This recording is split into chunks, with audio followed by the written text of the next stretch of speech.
प्रकाश एक नौजवान युवक जिसने हाल ही में जर्नलिज्म का कोर्स पूरा किया था और नौकरी की तलाश में था। उसे बड़ी मुश्किलों से एक अखबार में नौकरी मिली थी। प्रकाश बहुत ही मेहनती लड़का था।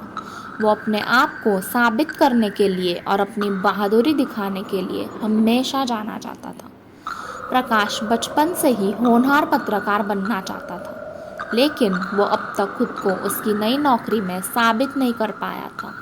एक दिन उस अखबार के एडिटर ने प्रकाश को उसके केबिन में बुलाया और उससे बताया कि वे उसे आखिरी मौका दे रहे हैं।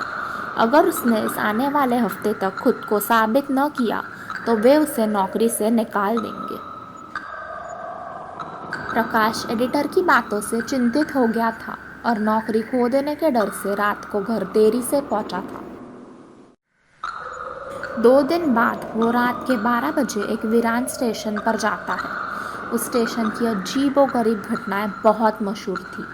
हर कोई कहता था कि एक बार जो उस स्टेशन पर उसके कदम रखेगा वो वापस कभी लौट के नहीं आएगा।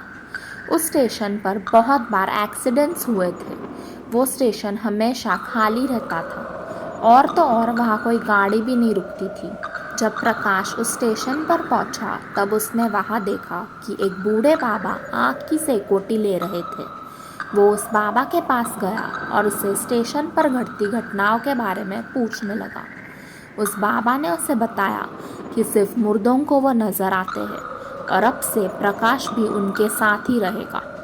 प्रकाश को लगता है कि वो बाबा का दिमागी संतुलन खराब है और वो वहाँ से चला जाता है किसी दूसरे से पूछताछ करने। तभी उस स्टेशन पे एक यात्री आता है और प्रकाश उससे भी सवाल करने पहुँच जाता है। लेकिन अब जो उसके साथ घटना घटती है वो देख प्रकाश चौकन्ना हो जाता है। वो यात्री प्रकाश के भीतर से गुजर के आगे चला जाता है।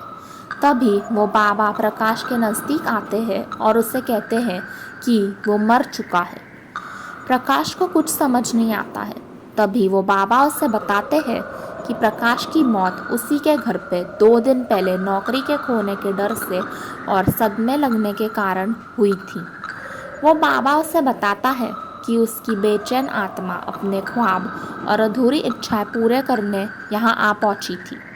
वे उससे बताते हैं कि उसे अब चिंता करने की ज़रूरत नहीं है, क्योंकि कल के अखबार में प्रकाश की मौत की खबर छपने वाली थी और अब प्रकाश को सारी ज़िंदगी इस स्टेशन पर एक भटकती आत्मा के रूप में गुजारनी है।